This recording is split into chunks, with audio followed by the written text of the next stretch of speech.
esta hora continuamos en las inmediaciones del auditorio de la Facultad de Farmacia de la Universidad Central de Venezuela, en donde se lleva a cabo un encuentro entre trabajadores del sector de la salud, entre ellos enfermeros, médicos, pacientes y estudiantes de este sector de la salud que se ha visto afectado en los últimos meses por la situación hospitalaria y la crisis humanitaria que atraviesa el país. A esta hora toma la palabra Nixa Martínez, ella es presidenta del Colegio de Nutricionistas de Venezuela, quien ha ofrecido un balance sobre la dieta de los venezolanos, en donde asegura que los venezolanos no están consumiendo proteínas, solamente carbohidratos. Destaca entonces la mala alimentación de los pacientes también en los hospitales del país. Vamos a escuchar parte de su ponencia.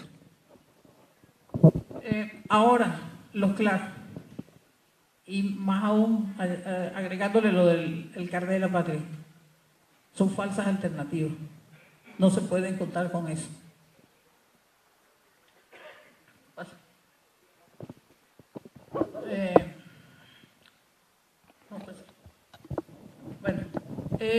Cáritas de Venezuela también es otra ONG que ha apoyado mucho la información hacia nosotros del sector salud como nutricionistas, donde dice que del total de la población, más de 250.000 niños están en desnutrición. De esos 250, que representan el 70% de niños desnutridos, entre 15 y 16 tienen una desnutrición severa o grave. En el 2018, el 8% presentaba mala alimentación. En el 2017 las cifras se aumentaron. Para el 2018 eso se triplica. Con respecto a la atención en los hospitales, anteriormente los hospitales estaban protegidos, vamos a decirlo así, o atendidos por concesionarias, empresas privadas, donde se le garantizaba la alimentación al paciente.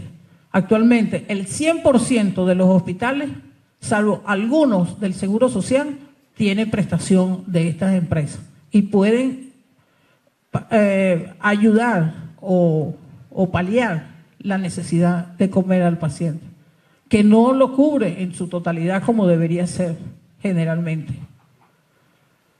Muchas gracias.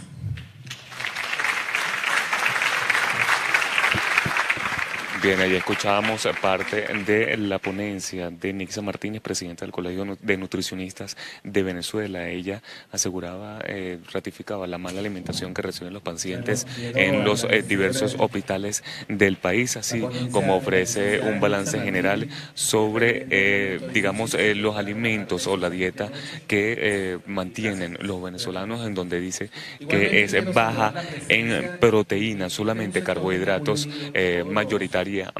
También podemos resaltar a esta hora parte de las ponencias antes de la doctora Nixa Martínez.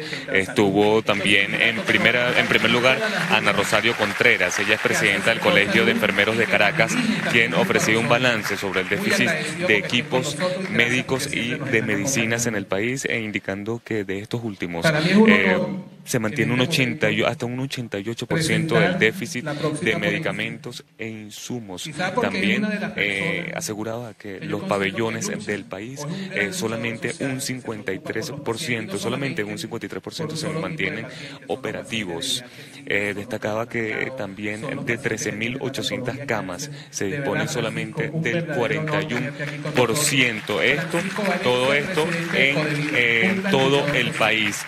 Ha asegurado también que de los quirófanos operativos solo un 2% se encuentra operativo en todos los centros hospitalarios del país, por lo que destaca entonces que se ha profundizado la inoperatividad de los equipos médicos, tanto en centros privados como en centros hospitalarios públicos. Luego también tomó la palabra Judith León, presidenta de la Federación de Bioanalistas de Venezuela, quien ofrecía un balance sobre lo que ha sido todo lo que es los exámenes en laboratorios del país, donde ella asegura que un estudio por parte de la Federación de Bioanalistas de Venezuela mantiene un 89% de fallas en estas pruebas de laboratorios, indicando entonces finalmente que 9 de cada 10 hospitales tienen fallas en los centros, en los exámenes de laboratorio. Vamos a escuchar ahora parte de las declaraciones o de la ponencia de Francisco Valencia, director de Codevida. Los que pudieron ver las imágenes hace 2 días en el ministerio, es la realidad que están viviendo las personas, que son crudas, pero es la realidad. El mundo tiene que saber el daño que está causando este gobierno. Esas son consecuencias del desespero. Y ya las personas con alguna condición de salud van a hacer todo lo que estén a su alcance, todo lo que tengan a su alcance, para que le garanticen su calidad de vida a través de los tratamientos. Han decidido aportar e ir a donde tengan que ir para exigir sus derechos. Desde ese día todo cambió. Primero, se evidenció que es un gobierno cruel, inhumano, que juega con la dignidad de las personas. Gente rogando por un pañal. Un pañal, sin contar las imágenes de la señora Elizabeth. O sea, el daño es profundo y me contenta estar aquí porque llegó un momento de que tenemos que en conjunto asumir esta situación y hacer acciones más contundentes. Creo que no vale la pena molestarse ya con este ministro, porque ha demostrado ser un ministro incapaz, que ni siquiera tiene la decencia de recibir un comunicado. Una viceministra que habla maravillas afuera, pero cuando las personas van a exigirle, se esconde. ¿Dónde están esos tratamientos que anunciaron? ¿Dónde están los antirretrovirales? ¿Dónde están los inmunosupresores? ¿Dónde están los medicamentos para las personas con Parkinson? ¿Dónde están los factores? No hay ni un solo factor en este momento para personas con hemofilia. No hay ni un medicamento oncológico en el país para atender a las personas con condiciones oncológicas. Las unidades de diálisis están colapsadas. 1000 máquinas menos de unidades de diálisis. Las personas que están perdiendo sus órganos por la falta de medicamentos no saben dónde acudir porque no hay unidades de diálisis. Y si consiguen, es para dializarlo 1 hora. Cualquier médico sabe que 1 hora, una persona no se dializa en 1 hora. Los programas de trasplante fueron suspendidos hace 1 año. Es una condena a miles de personas. Basta.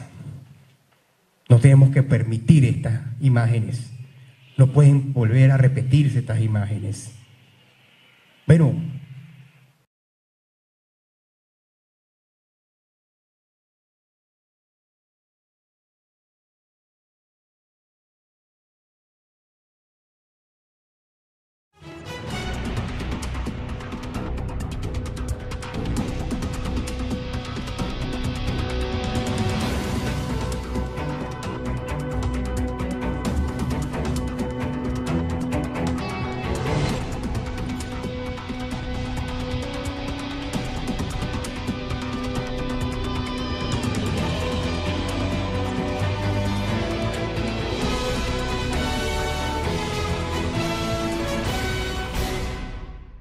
gente.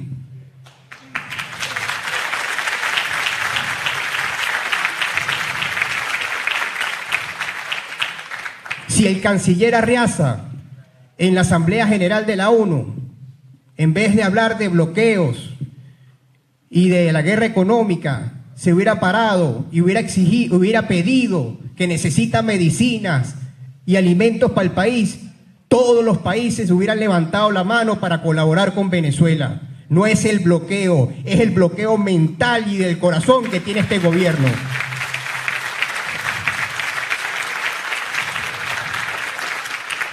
Nosotros no vamos a parar, no nos van a intimidar, porque nuestra salud es nuestro derecho y lo vamos a seguir ejerciendo aquí y donde sea. Si hay que acudir con las personas con condiciones de salud crónica, lesionados, maltratados, a instancias internacionales, lo haremos.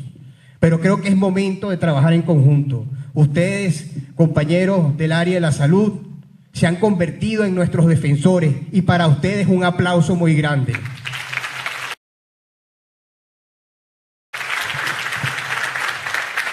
Sé que hay persecuciones, pero cuando uno habla que el gobierno no le gusta, lo van a perseguir, lo van a señalar. Pero ustedes están ahí porque sus pacientes están muriendo, porque todas las personas que ingresan a un hospital tienen más riesgo de ingresar que de poder curarse, contaminados con cualquier cosa, porque los hospitales ya no hay agua, están contaminados. Entonces los invitamos, vamos a unirnos, vamos a hacer un planteamiento serio para que este gobierno dé respuesta.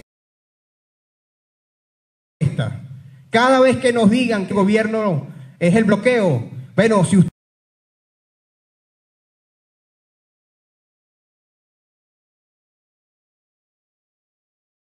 manda ayuda humanitaria es porque tiene la capacidad.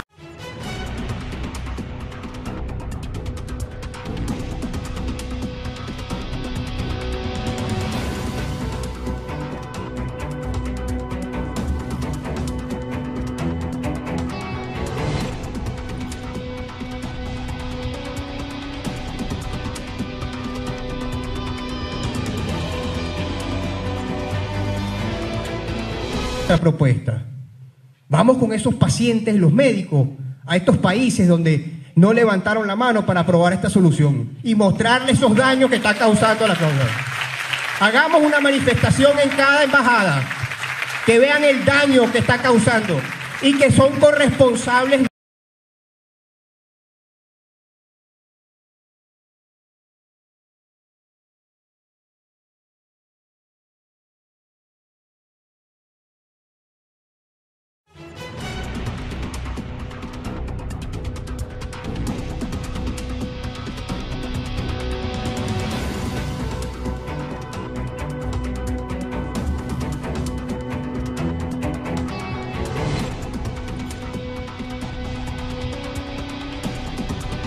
Gracias y hay que seguir unidos. Y vamos a las embajadas. Buenos días. Felicito la iniciativa. Acá están reunidos diferentes sectores que tienen que ver con la salud. Tenemos muchísimas cuestiones en común. Yo soy el presidente de la Asociación Civil Parkinson Caracas. Soy paciente con diagnóstico de Parkinson de hace 5 años y he estado padeciendo las consecuencias de la carencia de medicamentos. Para los que no saben lo que es el Parkinson, es una enfermedad neurodegenerativa que tiene que ver con la carencia de un neurotransmisor que se llama dopamina, que afecta el sistema nervioso central, afecta los movimientos y el 90% de esa patología se controla con medicamentos. Y los pacientes de Parkinson de Venezuela, que calculamos en unos 34.000, 35.000, desde hace más de 8 o 9 meses, no se recibe ni uno de los diferentes medicamentos para controlar, para mejorar la calidad de vida de estos pacientes. Diariamente recibimos llamadas de pacientes de diferentes partes de Venezuela que claman, que nos dicen: no nos dejen morir, necesito una pastilla, dígame qué puedo hacer. Gente encamada, gente con temblores agitantes. Es realmente dramática la situación. Nosotros hemos hecho cualquier cantidad de gestiones ante las autoridades, ante el Ministerio de Salud y, como decían acá, oídos sordos. Hasta el momento, e inclusive han llegado al extremo de que muchas personas van a una dependencia del Ministerio de Salud y le dan los teléfonos de la Asociación Civil Parkinson Caracas, porque allí supuestamente nosotros les vamos a solucionar. Se burlan hasta de esas circunstancias. El artículo 51 de la Constitución de la República Bolivariana de Venezuela establece que todo ciudadano tiene derecho a petición, a solicitar cualquier cuestiones ante la administración pública, y la administración pública está, siempre que sea de su competencia, en el deber de responder. Y el incumplimiento de esa normativa es motivo de destitución. Si las leyes se cumplieran, el ministro de Salud y su equipo, desde hace ya tiempo, hay motivos suficientes para que ya se hubieran ido. Esta administración de salud ha sido la más indolente. Nosotros hemos tenido reuniones con anteriores viceministros y por lo menos nos han atendido. Existió un programa llamado CINEMEC, a través de una institución llamada el CIAMEC, que hasta hace 9 o 10 meses regularmente estuvo garantizando un medicamento llamado CINEMEC 25250 de manera organizada a través de la red de farmacia Farmatodo, y con la llegada del ministro Luis López ese programa se suspendió y quedamos en el limbo con las consecuencias que actualmente más de 17,000 pacientes que estaban beneficiándose de ese programa del CINEMEC a través de la red de farmacia Farmatodo, quedamos desamparados. Y actualmente, repito, no permiten el canal humanitario, personas que les envían los medicamentos, algunos en las aduanas se los han decomisado, les llegan las cajas vacías, les sacan el contenido, y es realmente preocupante. Yo diría que de esta reunión tiene que salir una propuesta. Nosotros, los de Parkinson, aportamos los temblores, y esos temblores se los vamos a llevar a donde sea, al presidente de la República o al ministerio o a las embajadas.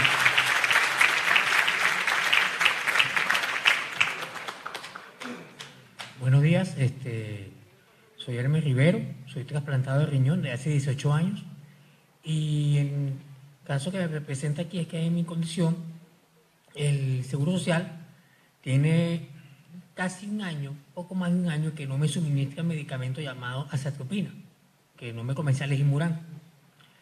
Y actualmente, según nos enteramos esta semana, hay prednisona, después de casi 5 o 6 meses en su ausencia, en la farmacia alto costo. Mañana veo si es verdad o no que hay prednisona, porque me tocaría buscarla.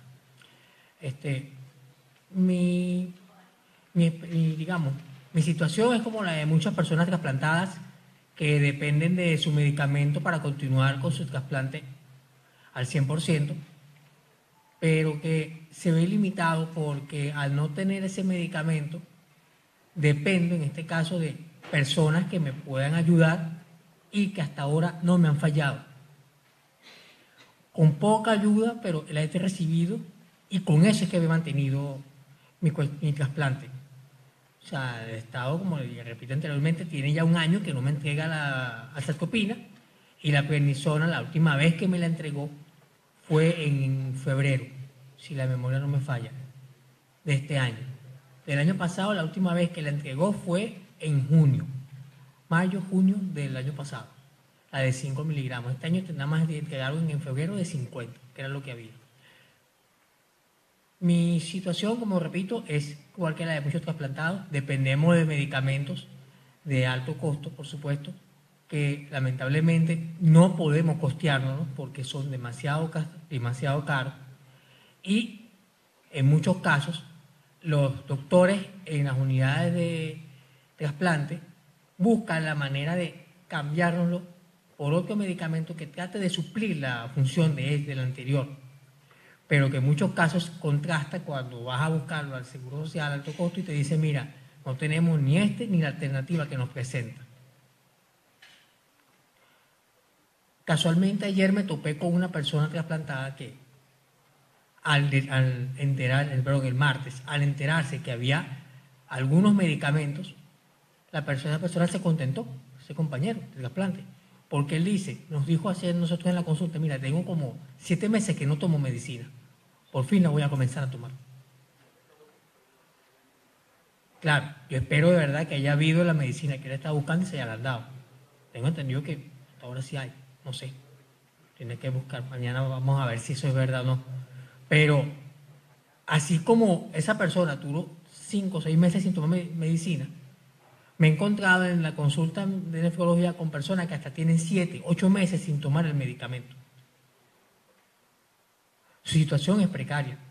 Y a unos, he conocido ya también personas que ya han presentado síntomas de rechazo y otros que ya tienen rechazo en el órgano, lo cual ya hace que pierdan su trasplante. Hasta ahora, si la cuenta van, son 6 personas fallecidas por rechazo agudo de órganos. Yo de verdad espero que esto no se repita más, porque aparte de eso que es un dolor para su familia, es un miedo y es una cuestión que nos atemoriza a todos los trasplantados, porque nuestra vida depende de un medicamento y si no tenemos ese medicamento, lamentablemente, corremos el riesgo de perder el órgano, inclusive nuestra vida. Y de verdad que hago un llamado, y esto sí, de que si vamos a actuar en conjunto para buscar las soluciones, tiene que ser todos, independientemente de las posiciones que tengamos, de las ideologías, como lo quieran llamar, porque ya esto es un problema que se escapa de que yo piense de una manera política o de otra manera, señores. Esto es un problema ya humanitario, que requiere de que todos colaboremos para solucionarlo y que no se pierdan más vidas de los pacientes trasplantados, de los pacientes con VIH, de los mismos personas en diálisis que duran días sin recibir diálisis, porque no llega el material o llega insuficiente o llega a mala calidad. Tenemos que evitar que eso ocurra y para ello debemos unirnos todos y de verdad actuar en un solo bloque, buscando soluciones donde haya que buscarlas. Si es necesario que la ayuda humanitaria, que venga la ayuda humanitaria para que podamos paliar de alguna otra manera todos esos daños que se están ocasionando por la falta de medicina para todos aquellos que nos vemos afectados en nuestra vida por un medicamento. De verdad, muchas gracias.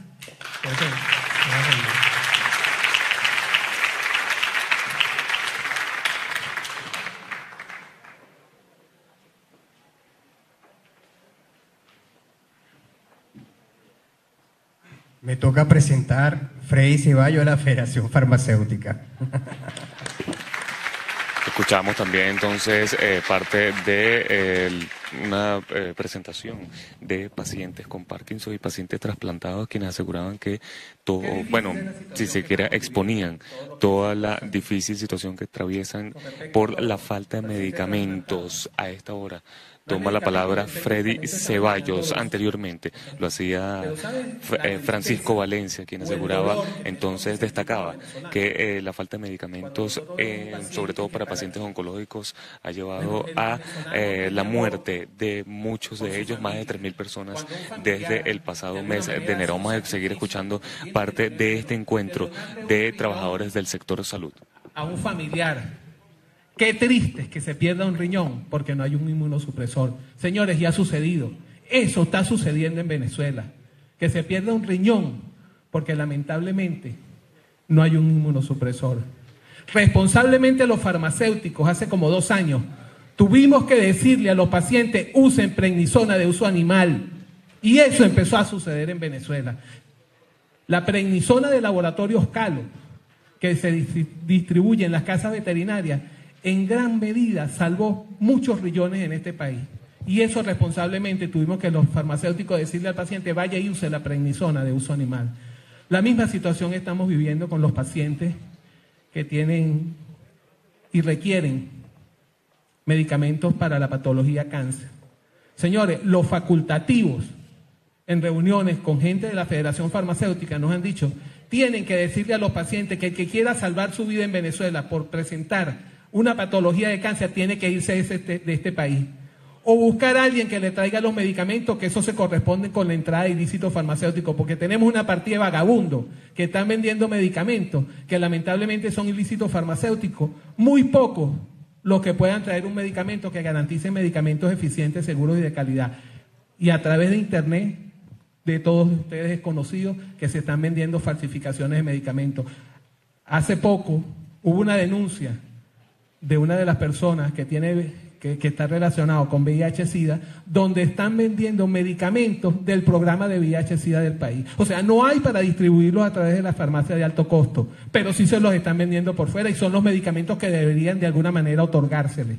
Esa misma situación se la dijimos a Rotondaron y le hicimos una comunicación que no se conseguían medicamentos para cáncer en la farmacia de alto costo, pero hacia 2 cuadras te los ofrecían y te los vendían y decían seguro social. La misma situación que tenemos con los mismos tubos, Judy, para hacerse los exámenes de hematología, pues lamentablemente los tubos no los consigues en ningún lado, pero sí dicen seguro social y lo venden en la calle. Esta situación se está viviendo en este país. VIH-Sida, la misma situación, inventario cero, y sobre todo, estos pacientes, tanto de cáncer como VIH-Sida, señores, necesitan un cóctel para cubrir un esquema de tratamiento. A lo mejor consigues un medicamento, pero no consigues el otro. Están, señores, prácticamente sentenciados a muerte, porque no hay medicamento, prácticamente es inventario cero. Los pacientes hemofílicos, alrededor de 30 pacientes muertos en menos de 2 años, porque no hay factores de coagulación. Cuando nosotros producíamos aquí en Venezuela estos productos, producíamos albúmina, no se consigue una albúmina, es un drama conseguir una albúmina en este país. Pero bueno, si vamos a buscar un medicamento para regenerarle la flora bacteriana a un niño y no se consigue tampoco, algo tan elemental, un liolactil, un proflor, y no lo conseguimos. Ha llegado uno que cuesta 8 millones de bolívares. ¿Qué paciente puede pagar eso? Hemos acabado con el acceso al medicamento. Los pacientes llegan a las puertas de la farmacia y no pueden pagar los medicamentos. Damas que están embarazadas y no consiguen las hormonas, no consiguen un Geslutin. Eso se vive en estos momentos tan críticos que estamos teniendo en este país. Permiso.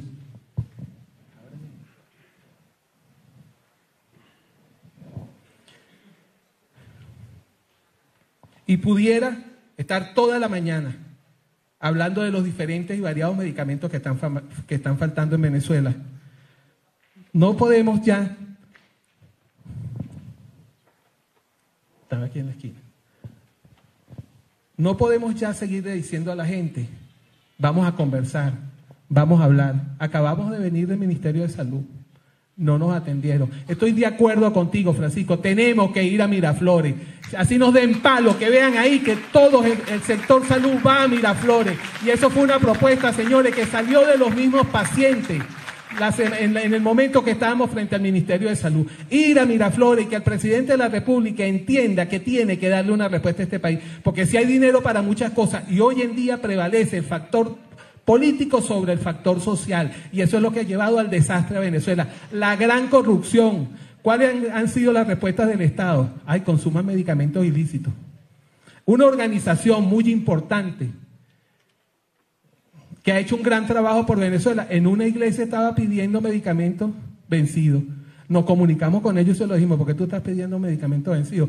¿Por qué darle la razón a un gobierno que lo que ha hecho es negocio, señores? Aquí se distribuyen o se dispensan medicamentos, bueno, eso no es dispensación, medicamentos vencidos, porque hacían negociación y cuando van a hacer las compras en el ministerio, le decían, mira, y si están vencidos, ¿cuánto me gano yo ahí?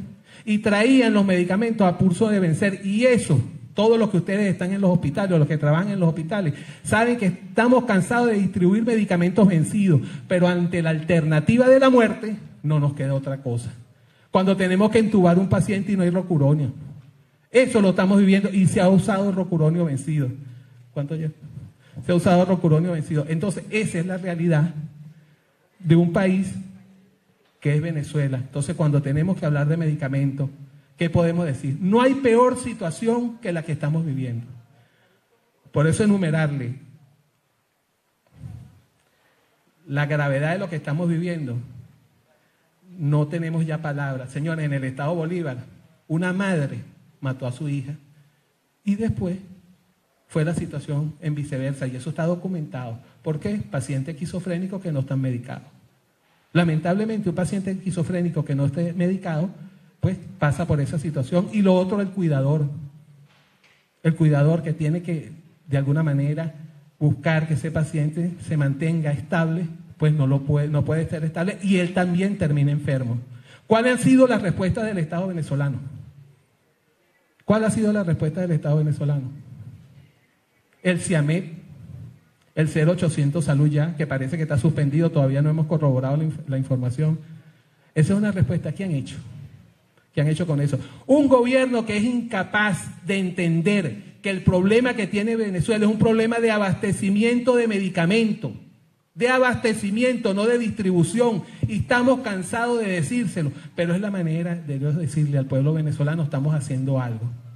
Que cuando te entregan un antibiótico, prácticamente ya no tienes infección. Señores, han aumentado los accidentes cerebrovasculares, han aumentado las histerectomías porque no hay antibióticos, porque el paciente no lo puede pagar. Esa es la realidad que estamos viviendo en Venezuela. Y propician la entrada de ilícitos farmacéuticos, que representa el 10% del mercado mundial. O sea, que ellos están haciéndose la vista gorda con tal de que las cosas sucedan y dejen las cosas pasar. Lamentablemente, señores, no hay medicamento y están pagando con vida todos los venezolanos la situación que estamos viviendo. Muchas gracias.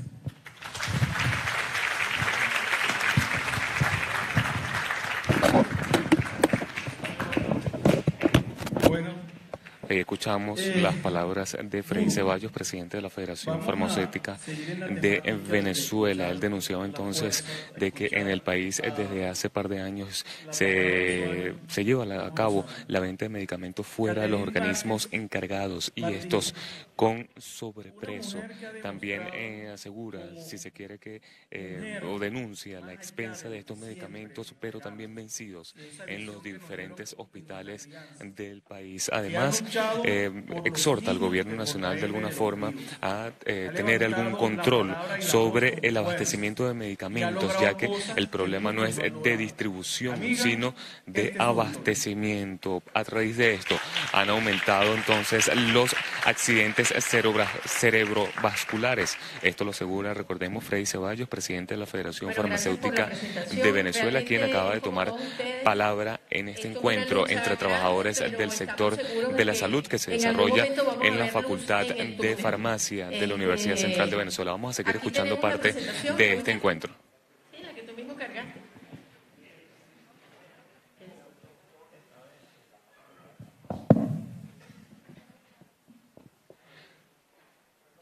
Antes de seguir escuchando entonces ponencia, podemos recordar que antes de Freddy Ceballos también tomaba la palabra algunos pacientes que han decidido, si se quiere, tener parte en este encuentro entre trabajadores del sector de la salud, pacientes con Parkinson, pacientes con también trasplantados, quienes han expuesto las situaciones por las que atraviesan en su vida cotidiana, en su día a día, a raíz de la falta de medicamentos e insumos.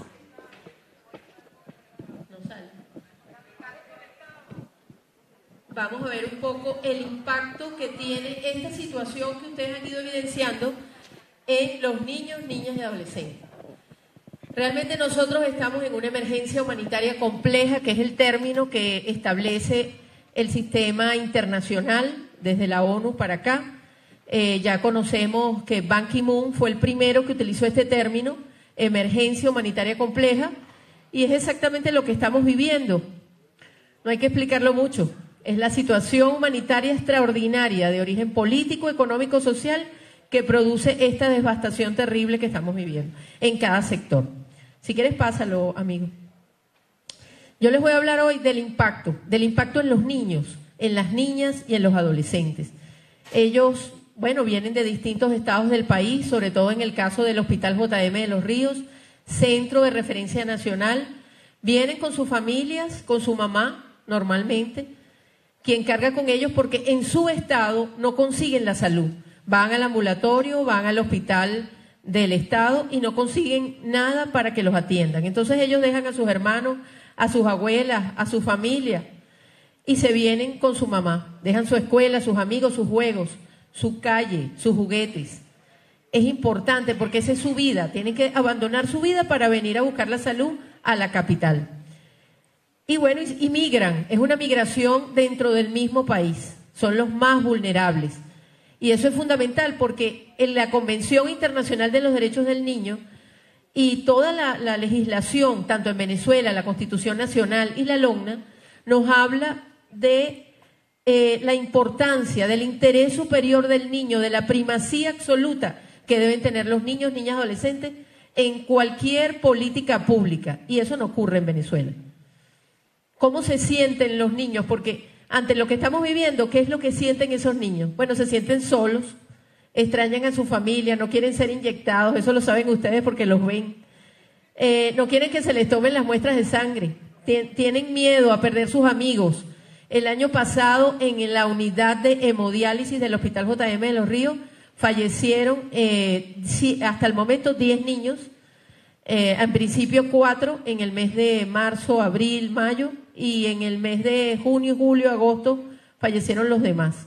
10 niños por un brote infeccioso que comenzó en la unidad por, lamentablemente, no solamente las bacterias que atacaron los catéteres, sino también, por supuesto, por el suministro irregular de antibióticos. Actualmente, hoy, no tenemos vancomicina en el hospital, como siempre, porque es un suministro irregular. Viene por 2 días, se toman la foto y después los demás días los niños no tienen vancomicina, que sabemos que es un antibiótico de amplio espectro, igual que el meropenem, que es muy importante para tratarlo. Por eso aquí tenemos una situación actual de lo que está viviendo el Hospital JM de Los Ríos, pero también el impacto en los niños, porque no queremos que a nadie se le olvide lo que está pasando con los niños y niñas dentro, no solamente en el Hospital JM de Los Ríos, sino en Venezuela. Porque si esto pasa en un hospital, centro de referencia nacional, en la capital de Venezuela, imagínense ustedes en Delta Macuro, en Bolívar. Nosotros tenemos reportes, como deben tener ustedes, de todo el país y realmente son terribles. A veces peores que lo que pasa en el mismo hospital. Fíjense que tenemos una falla importante, es poco, trascendental con el tema del suministro de agua. Esa primacía absoluta de la cual estábamos hablando, pues en el caso de Caracas, en el caso del Hospital JM de Los Ríos, no se da. No hay agua, sencillamente. Ha llegado intermitentemente porque han aparecido algunas cisternas después de tantas denuncias. Pero sí, las cisternas están llegando a hemodiálisis. Pero, por ejemplo, los niños que sufren de cáncer en el área de hematología, los lunes que comienzan el protocolo, no pueden realizarlo en muchas ocasiones porque no hay agua.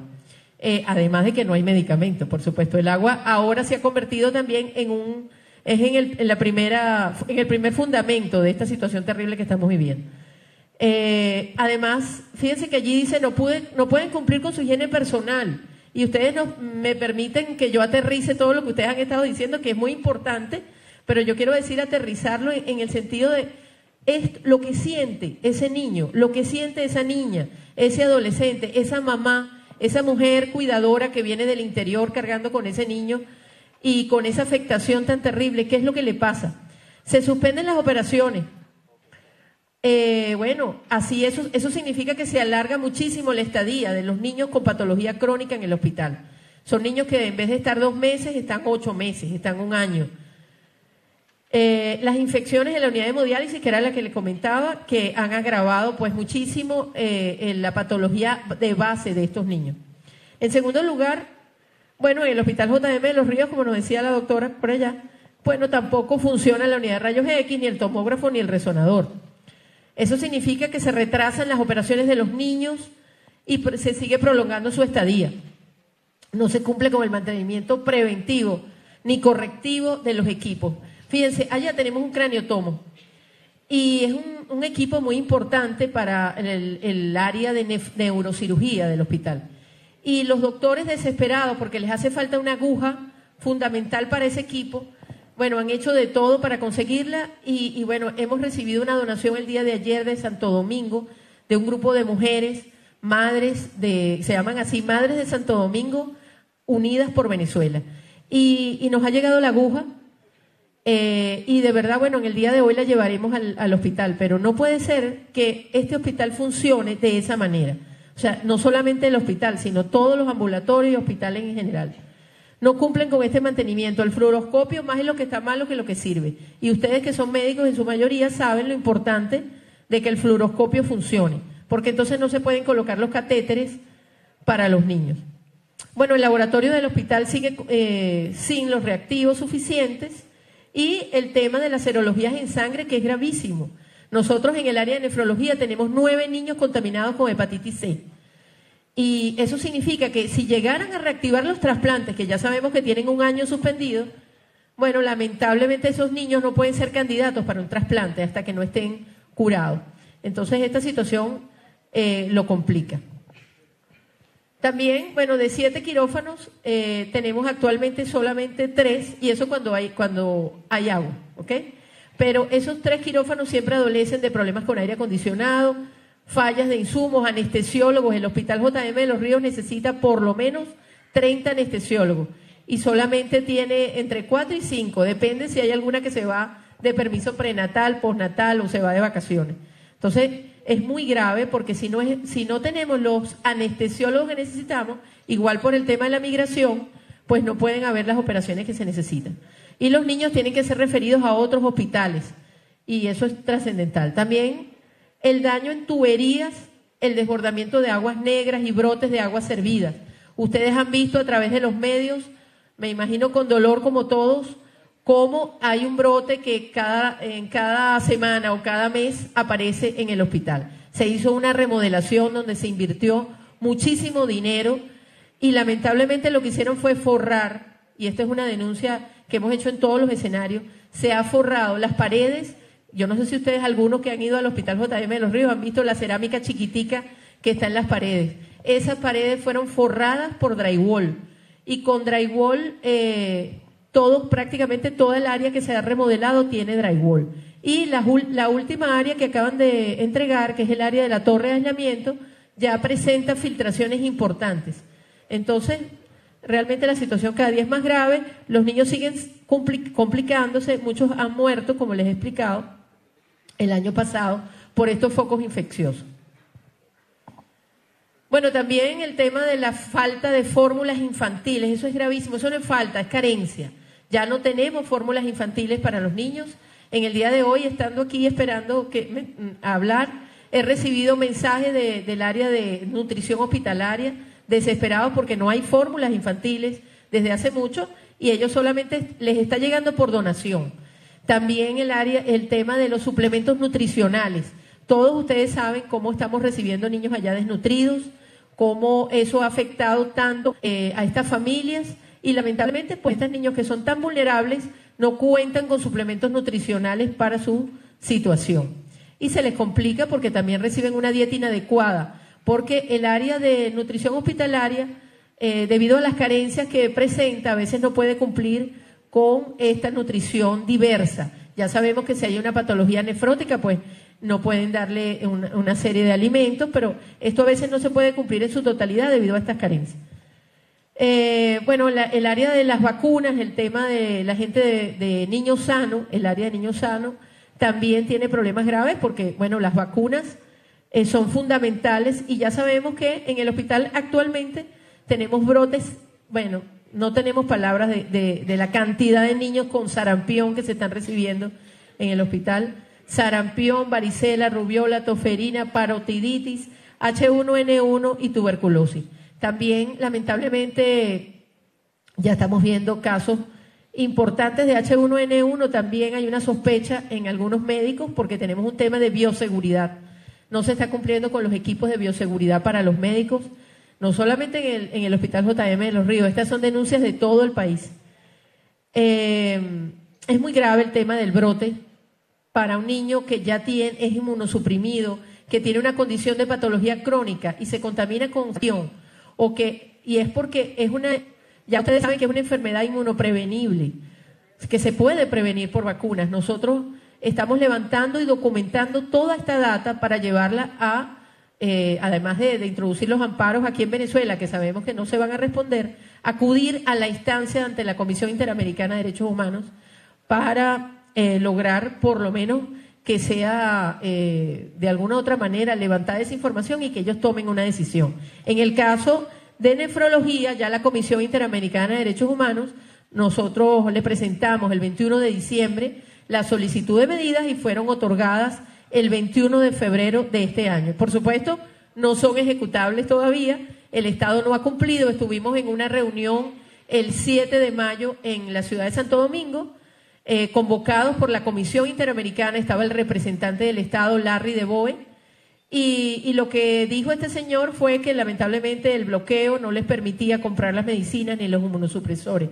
Cuando le hablábamos de los equipos y de los otros medicamentos importantes como los antibióticos y toda la gama de medicamentos y tratamientos que necesitan nuestros niños, pues lamentablemente los argumentos eran los mismos. En consecuencia, seguiremos. Estamos nosotros presentando en pocos días la ampliación de las medidas para todo el hospital. Y tenemos, para el área de nefrología, con el tema de la migración, les voy a hablar como un ejemplo nada más. Tenía 8 especialistas que prestaban servicio para finales de 2017, solamente estamos contando con 5 y de 5 residentes tenemos 2. Cada día tenemos menos residentes realmente, y yo creo que eso es en todos los hospitales, pero en el caso del JM de Los Ríos es muy grave porque tendría que haber aproximadamente 300 residentes y solamente quedan como 90. La última cifra eran 97, pero cada día tenemos uno menos. Y esto está actualizado hace una semana. Se ha reducido el cupo de atención en consulta de 60, solo en nefrología como ejemplo, ahora tenemos 40, y en hospitalización de 10 niños se están atendiendo 5, porque no hay capacidad de parte de los médicos para poder cumplir con esto, ¿no? Síguelo, amigo. Ajá.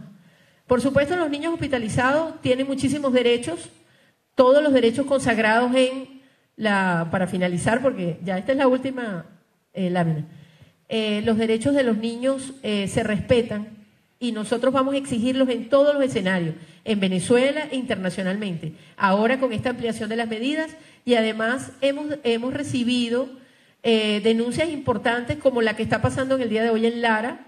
La organización Mapani ha conseguido hacer en este momento una denuncia muy importante referida a un brote infeccioso en la piel de los niños y en este momento están llevando un comunicado y un escrito de denuncia ante la Defensoría del Pueblo hoy en Lara.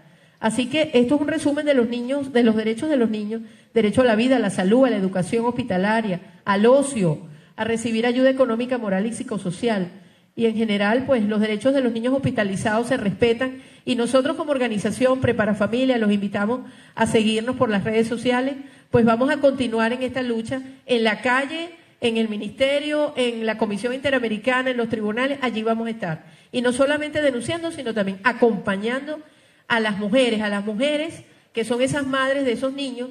Les quitaron la alimentación el 5 de abril. Sé que es muy difícil, era el único hospital casi que lo recibía, pero en esta situación de vulnerabilidad que tiene el país y exactamente este grupo, este sector de madres que vienen del interior, que les hayan quitado la comida, ustedes se imaginarán de qué manera ellas pueden conseguir alimentos cuando no pueden conseguir ni para sus propios hijos, menos para ellas.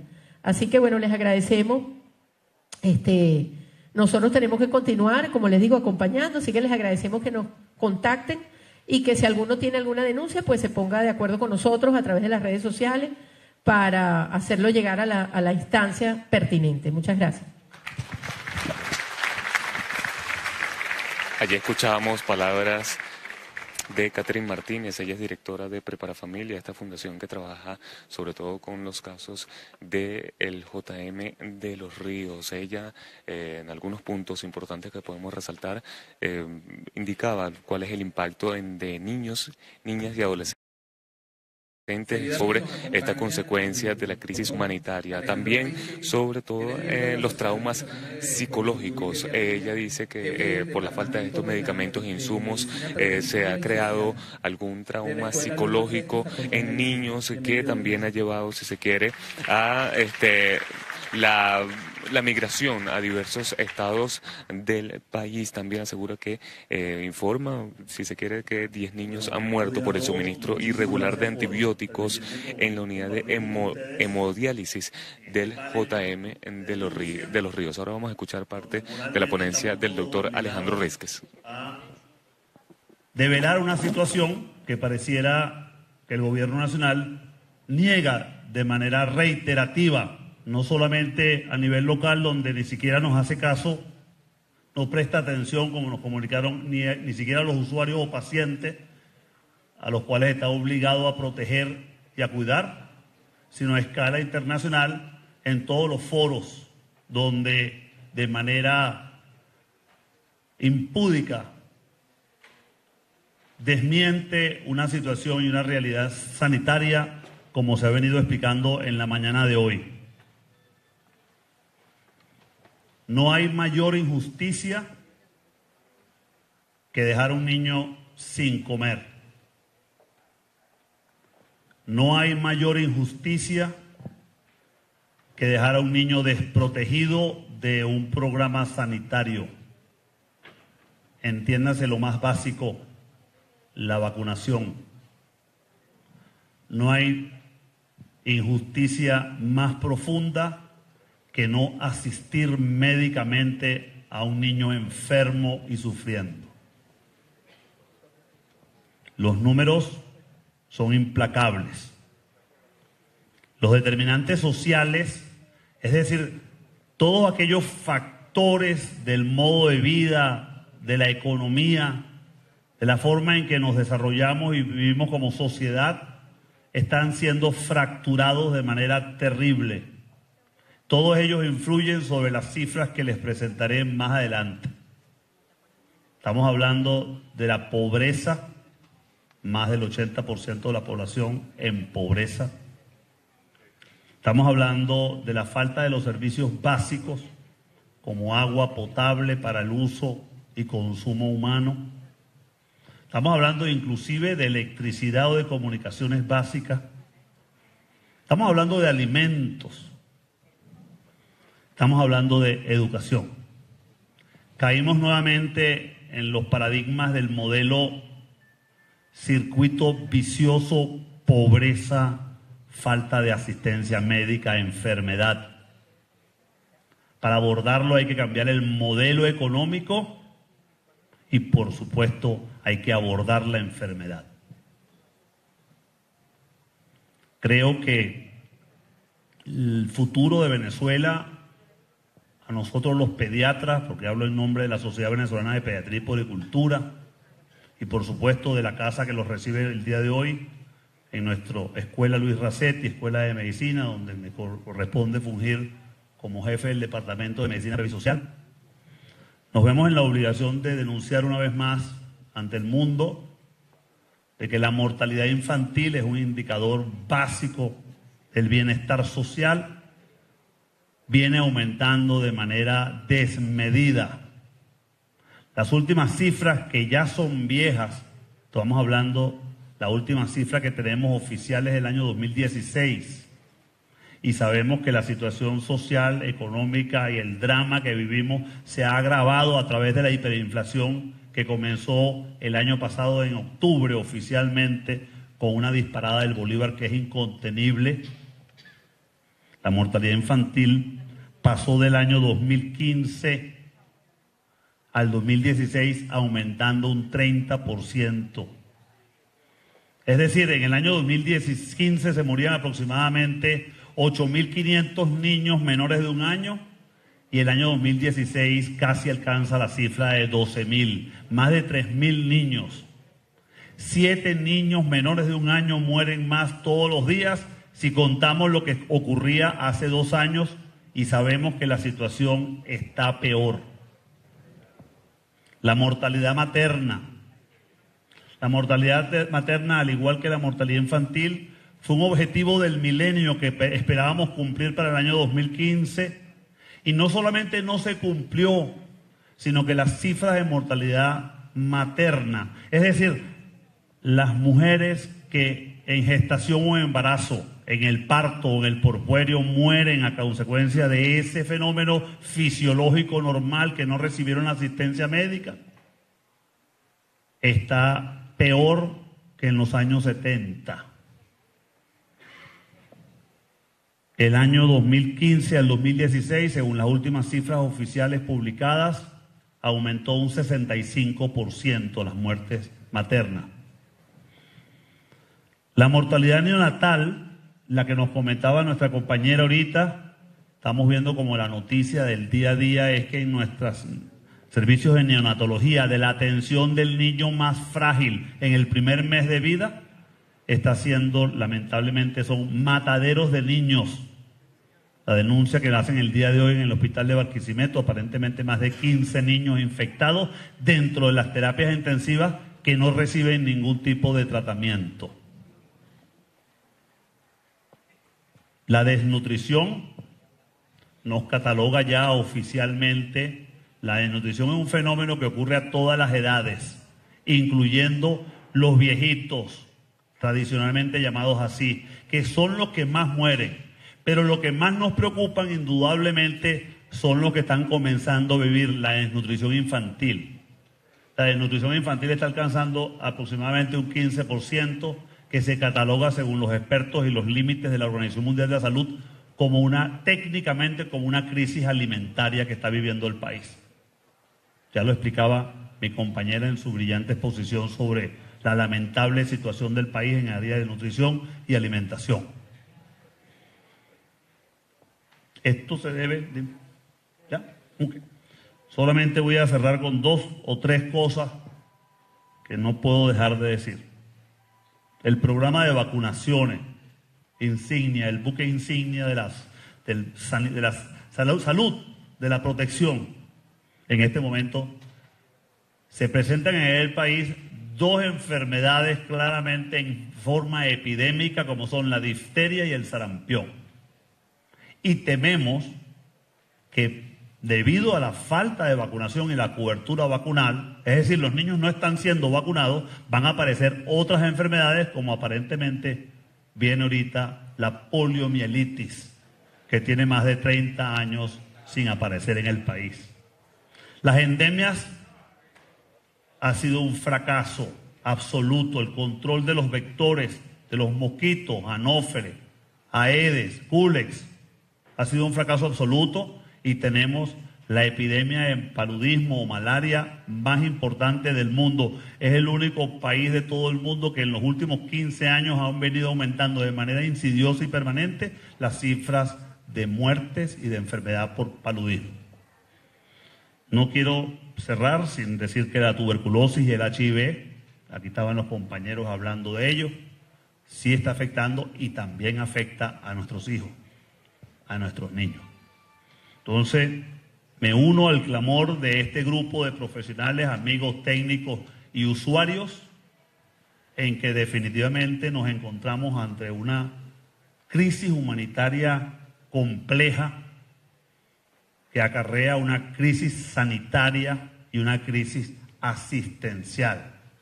Y la más grave y la más triste de todas, indudablemente, es una crisis alimentaria de dimensiones inmensas, que afecta a los que más nos duelen a nosotros, a los niños, que son el futuro de la nación.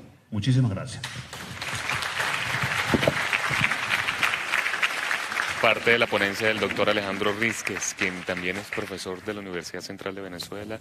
Él exponía entonces lo que es la desnutrición infantil en el país, indicando que hasta en un 65% ha aumentado lo que es la muerte prenatal en el país los últimos meses. Resalta entonces que la desnutrición infantil ha alcanzado hasta un 15%, lo que se traduce en una crisis alimentaria. Es parte entonces de las ponencias que suceden, que se presentan aquí en este encuentro de los trabajadores de la salud en el auditorio de la Facultad de Farmacia de la Universidad Central de Venezuela, en donde diversos, tanto médicos, enfermeros y pacientes se han hecho parte de este foro, de este encuentro entre los trabajadores, donde se ha expuesto entonces la grave crisis humanitaria que atraviesa el país. Sigamos escuchando parte de las ponencias, en este caso representantes de la Federación de Psicólogos de Venezuela. Todo esto va a generar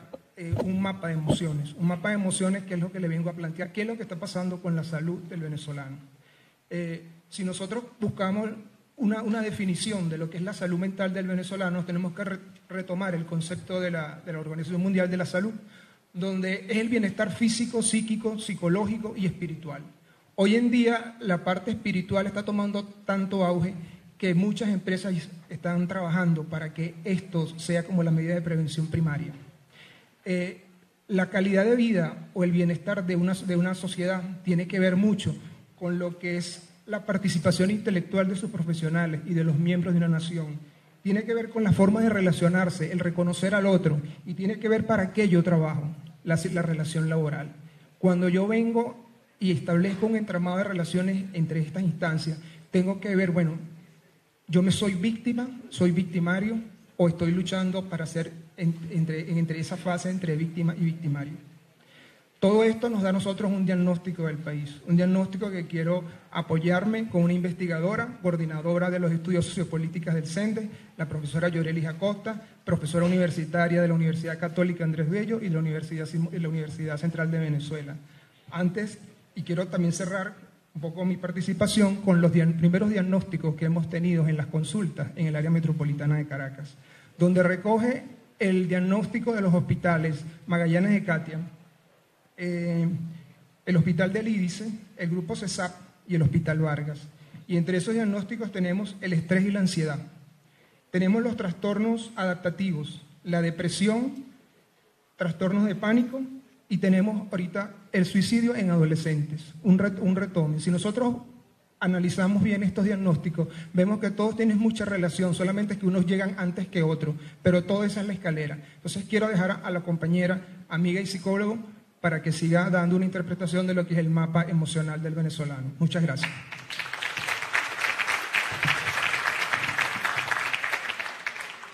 Bueno, buenos días y emocionada de acompañar. Todo lo que ustedes han dicho tiene repercusión en la psicología de las personas y es lo que nosotros queremos hacer énfasis. La psicología debe estar aquí, el gremio debe estar aquí, pero además la Federación de Psicólogos en los últimos 2 años ha hecho 4 pronunciamientos de denuncias sobre la situación de la salud emocional en Venezuela.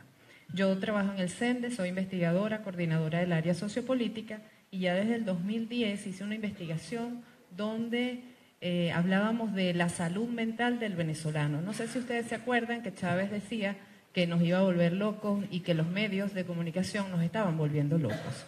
Esa investigación buscaba determinar cuáles eran los factores que incidían más en nuestra salud mental y en la tranquilidad. Resaltar también que cuando pensamos en la salud física y dejamos de lado la salud psicológica, hasta que en los últimos 2 años se ha puesto en evidencia cómo el estado emocional es fundamental para seguir construyendo país, para levantarnos con entusiasmo, para tener una mejor percepción de la realidad, para no magnificar realmente la multiplicidad de la crisis que tenemos y sobre todo para diseñar nuevas estrategias que no vayan a estar aplastadas por los estados emocionales negativos. Importante observar la cara de los venezolanos, qué nos dicen y qué estamos diciendo y cómo hemos naturalizado, entre comillas, la crisis. Nos estamos acostumbrando solamente a quejarnos, la queja inundó todos los espacios. Hace poco me preguntaban por qué los venezolanos, tanto aquí como en el exterior, solo hablábamos de comida y medicina. Esto es una respuesta, estaba muy fácil de responder eso, pero dejamos de hablar de otras cosas y definitivamente así como tenemos una gran crisis, hay otra gente también que está emprendiendo y nosotros somos un ejemplo de resistencia y de enfrentamiento a la crisis.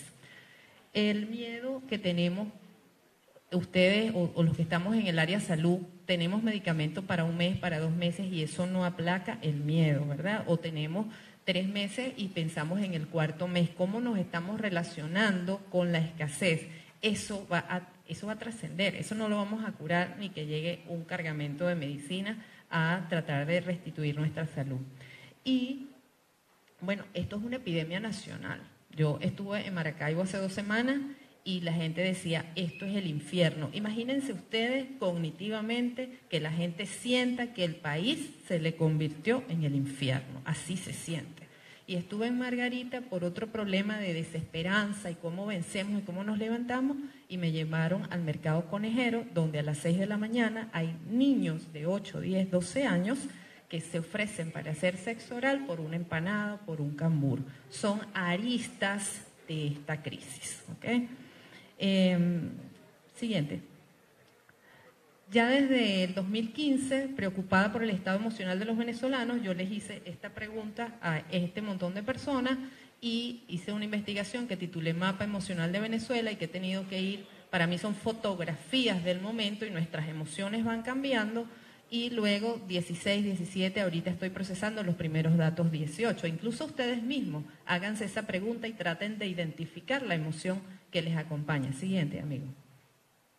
Le vas a dar clic, clic, clic, ahí, está, ¿sí? Porque lo que quiero presentarles es esto. En Zulia prevalece la tristeza, muy a diferencia de lo que pudiéramos pensar, que la cualidad fundamental del venezolano es la alegría. Eso es lo que dicen los estudios tradicionales. El venezolano es alegre, sin embargo, en el estado Zulia prevalece la tristeza. Siguiente. Esperanza en Lara. Dale clic. Fíjense, portuguesa. Desde la psicología social, ¿qué es lo que yo hago? Pensar que un pueblo se sienta resignado. Esa es la emoción que prevalece.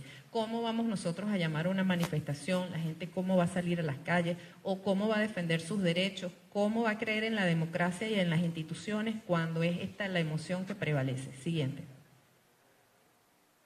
Coge desmiedo. Siguiente. Amazonas, sí. Vete dando para que vayan viendo y vamos ganando tiempo. Expectativa. Tristeza, Carabobo. Igual que un pueblo nos sentimos tristes, nos sentimos con miedo. Nueva Esparta, el estado turístico de Venezuela, tenemos miedo. Eso tiene implicaciones en nuestros comportamientos. La gente se recoge temprano. Esa es la soledad que vemos en las calles e incluso el miedo que tenemos cuando alguien se nos para a un lado simplemente a preguntarnos la hora. Y sí, amigo, sí.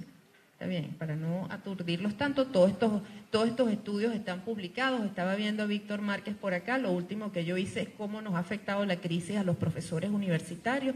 Nosotros también no nos alcanza el sueldo para cubrir nuestra canasta básica. Muchas veces tenemos que poner de nuestro bolsillo para venir a trabajar, para hacer investigación. Tenemos profesores que han perdido peso, profesores que no pueden pagarse una consulta médica y, por supuesto, si se les echa a perder el carro, se quedaron sin carro y se les cayó el diente, se quedaron sin el diente. Bueno, vivir en Venezuela tiene un costo psicológico hoy día por todo lo que ustedes están diciendo. Podemos hablar de un estado anímico individual. Lo que dice aquí es que hay una prevalencia de emociones negativas. Tristeza, la emoción desde el 2015. Por tanto, si las emociones tienen intensidades y nuestra crisis se ha agudizado, hay mayor intensidad de estos elementos. Tengo 2 años contando suicidios por crisis, ¿ok? No sé si afortunadamente o no, el CENDES me queda al lado de la morgue y todos los días llegan personas que han perdido la vida. El estado Mérida es otro de los elementos que llama la atención, tiene altos índices de suicidio y la semana pasada una persona que me escuchó también en una conferencia me dijo, profesora, mi hijo de 12 años se ahorcó. O sea, es un problema que nosotros tenemos que atender y orgullosa de mi gremio que se han activado, los colegios de psicólogos tienen puertas abiertas para que por favor hagamos convenios y todas aquellas personas que ustedes conozcan que requieran apoyo psicológico lo puedan enviar a los colegios. Bueno, definitivamente entonces hay que trabajar el estado emocional. La crisis, además de lo que son estas emociones básicas, nos ha traído otras emociones que para nosotros son totalmente desconocidas y que no sabemos manejar, como es la perplejidad, el aturdimiento, la incomprensión e incluso la anestesia social. La anestesia como estado emocional, ¿verdad? Que nos pasan tantas cosas y no tenemos capacidad para ir procesando, que llega un momento en que no podemos tampoco reaccionar. Y finalmente, la felicidad pareciera que a los venezolanos se nos fue, ¿no? O sea, un día normal nos parece una cosa extraña, salir a la calle y conseguir sencillo, conseguir pan, nos parece una cosa del otro mundo. Y no podemos lidiar, o lo que estamos insistiendo los psicólogos, con lo que es el sufrimiento psicosocial por todo lo que se ha dicho hoy día. Y yo no puedo alegrarme por toda esta situación, sino decir que desde la Federación, desde los distintos colegios en los estados, tenemos puertas abiertas para apoyar toda la crisis que se vive en Venezuela. Muchísimas gracias.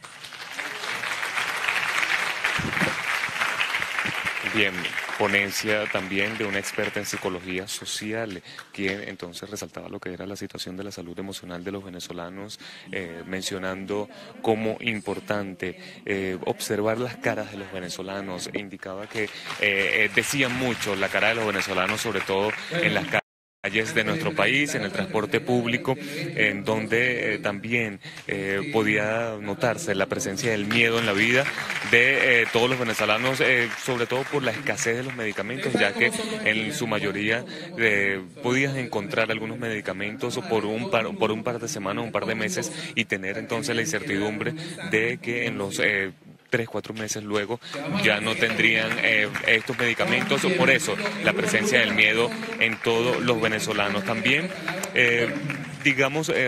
resaltaba una frase bastante importante e impactante, que ella: Venezuela tiene un costo psíquico. En este momento, estudiantes de odontología presentan entonces palabras en este encuentro de trabajadores del sector de la salud. Vamos a escuchar. La Facultad de Farmacia, la Escuela de Bioanálisis, prestando un servicio a la ciudadanía, al venezolano común. Hoy esos servicios están en riesgo y hoy esos servicios no se pueden dar normalmente, y es por culpa del Estado, no es por culpa de la rectora ni de las autoridades como quieren hacer ver el ministro. Esto es por culpa del Estado, que no nos puede garantizar los elementos básicos para atender a los pacientes. Están violando el artículo 83 de la Constitución de la República Bolivariana de Venezuela, y también están violando el artículo 78 de la Constitución de la República Bolivariana de Venezuela, que habla de la salud y de la educación. Aquí no solo tiene responsabilidad el ministro Luis López, también tiene responsabilidad el ministro Humber Roa, porque la universidad está siendo descuidada por culpa de él. Él está más pendiente del Petro que de la universidad y de las áreas de la salud que están siendo descuidadas por culpa de él. Yo definitivamente acompaño la propuesta del profesor de ir a Miraflores e ir a las embajadas que no apoyaron a Venezuela. Lo acompaño definitivamente, porque el movimiento estudiantil va a respaldar cada acción con los pacientes, con los trabajadores, porque necesitamos todo el movimiento, todos los venezolanos unidos por la restitución del movimiento de la salud. Aparte de eso, tenemos una crisis de agua que está afectando al campus universitario. La Facultad de Odontología cumple hoy 74 días sin el suministro vital del agua. El Hospital Clínico Universitario tiene 74 días sin tener agua, y esto está perjudicando directamente a los pacientes. No podemos hacer procedimientos quirúrgicos, no podemos hacer procedimientos normales como son consultas. Sin agua es un problema de salubridad para nosotros, es un riesgo para nosotros. Hidrocapital no nos da respuesta, el ministerio no nos da respuesta, pero nosotros como estudiantes sí vamos a responder. Nosotros como estudiantes y como el gremio de la salud vamos a seguir insistiendo en que nos tienen que respetar nuestro derecho a la salud y nuestro derecho a la educación. Muchas gracias.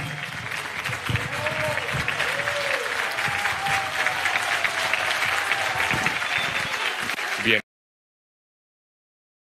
Él era Jesús Mendoza, representante del Centro de Estudiantes de Odontología de la Universidad Central de Venezuela, quien en este momento entonces no solamente culpa al ministro de la Salud, Luis López, sino también a la directora del Hospital Clínico Universitario, Antonieta Caporale. También indica entonces que la Facultad de Odontología y este centro hospitalario de la Universidad Central de Venezuela tiene ya más de 74 días sin el suministro de agua. Tampoco pueden proceder entonces a lo que son las intervenciones quirúrgicas debido a esta falta de suministro de agua. Vamos a escuchar parte también de la ponencia del doctor Félix Oleta. Esta breve intervención con un sentimiento, como decía la profesora del CENDE,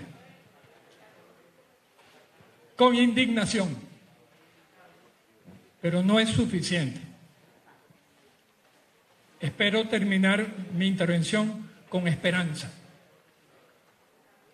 Voy a pasarles muy rápidamente algunas láminas que son representativas de lo que estamos viviendo. Un poco la visión macro, y no voy a repasar muchas de las cosas que aquí se han dicho, probablemente de una manera más vivida, más sentida. Esos testimonios probablemente son muchísimo más valiosos que mis apreciaciones. Sin duda, la tragedia que estamos viviendo lleva aparejada, desde el punto de vista del país, una transición, que ha sido la transición de la democracia a la dictadura. Hemos hablado de una emergencia compleja. Y ahí tienen los componentes de esa emergencia compleja. Tienen por un lado una conflictividad y una ingobernabilidad. Un deterioro de la energía del país para producir su propia economía, sus productos. Tenemos una escasez de alimentos que nos lleva al hambre. Tenemos pobreza y desigualdad. Estamos viendo el éxodo. Éxodo al principio muy selectivo de profesionales, pero ahora éxodo masivo. Y éxodo provocado. Y finalmente, la situación de salud, con toda una serie de cosas muy graves. Ese contexto general es la emergencia compleja. Y la superposición de estas crisis hace más difícil las tomas de decisiones en cualquier área.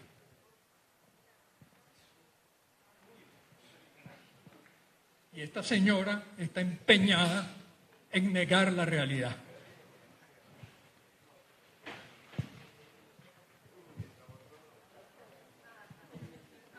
Y esta con descaro nos dice que este es el país de las maravillas, en donde no hay ningún tipo de problema. Los regímenes dictatoriales son así. Quizás los más jóvenes no recuerdan o no vivieron las situaciones de una dictadura. Pero en la dictadura hay una sola voz, una sola verdad. Y las mentiras se reproducen hasta que ellos mismos se las creen. Ese complejo de crisis humanitaria que comenzamos a identificar a mediados de 2013 y que lo comunicamos públicamente, se ha ido agravando. La crisis no tiene que ver con las restricciones impuestas al gobierno de Venezuela, no a Venezuela, al gobierno de Venezuela recientemente. Esa crisis comienza desde hace más de 4 años y medio. Veníamos haciendo un seguimiento, casi como un observatorio de salud, permanentemente, a lo que nos decían nuestros pacientes, particularmente los pacientes con enfermedades complejas, dependientes de medicamentos esenciales y prioritarios para su vida. Ya habíamos identificado los oncológicos en septiembre del año 2013. Y comenzamos a hablar de la crisis en salud.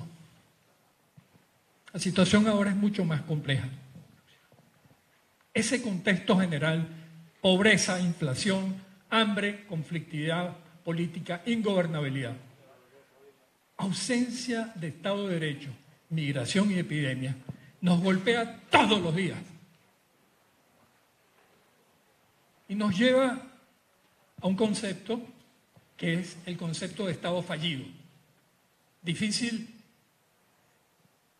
de definir, pero en la práctica es aquel Estado que es incapaz de proveer a los ciudadanos los derechos, las garantías necesarias para el ejercicio de los de derechos fundamentales y que no acepta reglas. No existen reglas jurídicas, ni las nacionales ni las internacionales, pero que es incapaz de resolver los problemas de la sociedad. Y aquí surgen dos variantes: la incapacidad y la ignorancia, pero también la actitud deliberada, expresada por la falta de voluntad de resolver las necesidades de la población. Eso es un Estado fallido. Y el régimen que lo conduce es un régimen delincuente, forajido. Los especialistas en derecho internacional lo entienden así, y los países comienzan a reconocer lo que estamos viviendo todos estos años. Aquí tienen un mapa, lo llaman el mapa de calor de los estados frágiles. Mientras más van al rojo o al morado, más complicado, más estados fallidos. Y Venezuela y Guatemala son los ejemplos en el continente americano. Y Venezuela a la cabeza. Y esto es del año pasado. En este momento, Venezuela está en una condición de reconocimiento de un Estado fallido. No sirven ninguno de los servicios. No hay ninguna garantía para los ciudadanos. No hay Estado de Derecho. Y hay todas las privaciones que ustedes perfectamente han reconocido en los testimonios de esta mañana. Mire, hemos tratado de hacer un esfuerzo para unir el trabajo de cada uno de ustedes, los pacientes y sus organizaciones no gubernamentales, quizás los más legítimos de todos, los gremios y sindicatos, las sociedades científicas, la Academia Nacional de Medicina. Y por eso ustedes comienzan a reconocer ese logo de la Alianza Venezolana por la Salud, que no es ninguna otra cosa, sino una coalición de voluntades. Yo les voy a poner énfasis en lo que estamos haciendo, porque puede ser un camino, pueden ser ideas fundamentales para que el esfuerzo no sea en vano, para que el proceso de reconstrucción comience no solamente con nuestras emociones, sino con nuestra dignidad.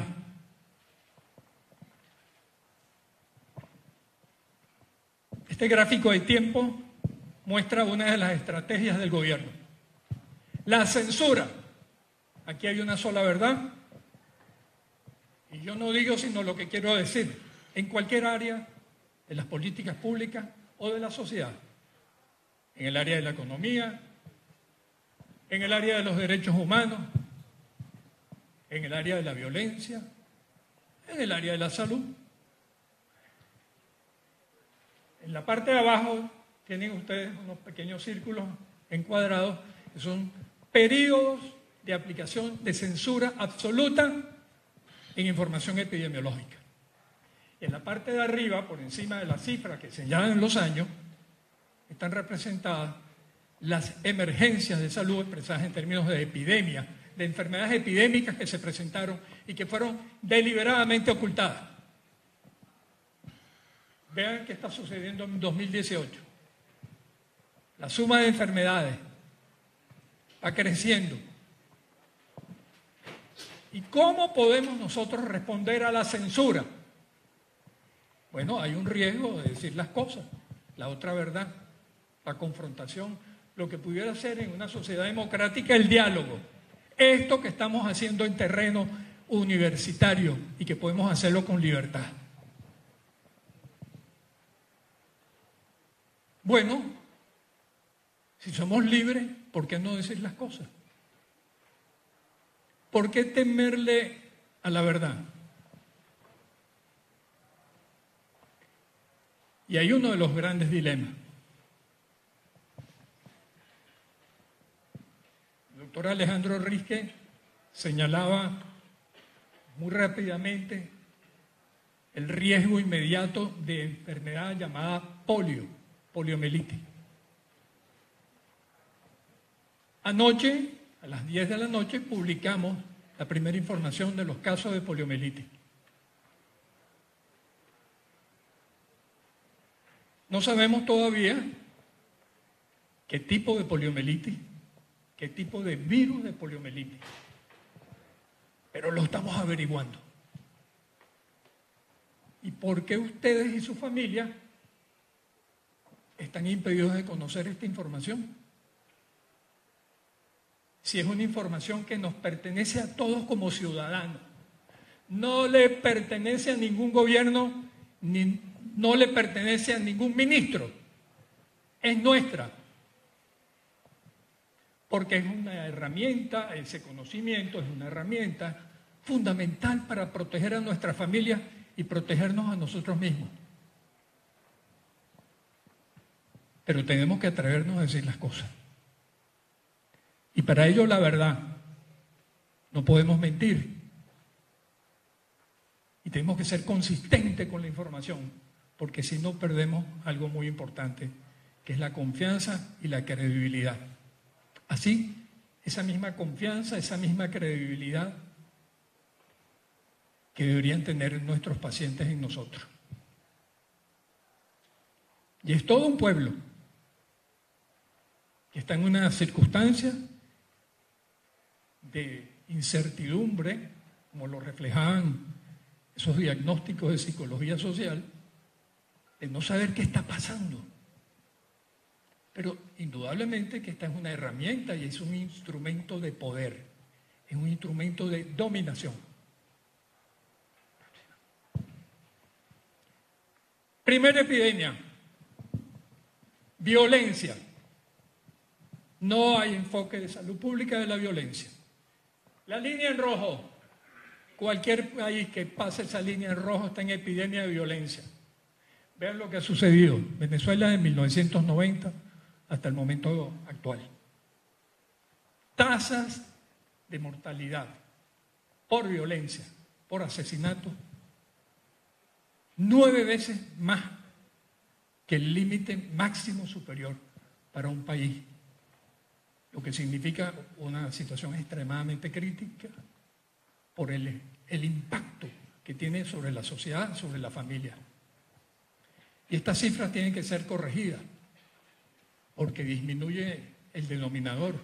Con la diáspora hay 2 o 3 millones menos de personas. Probablemente la tasa es más de 90 por cada 100.000 habitantes.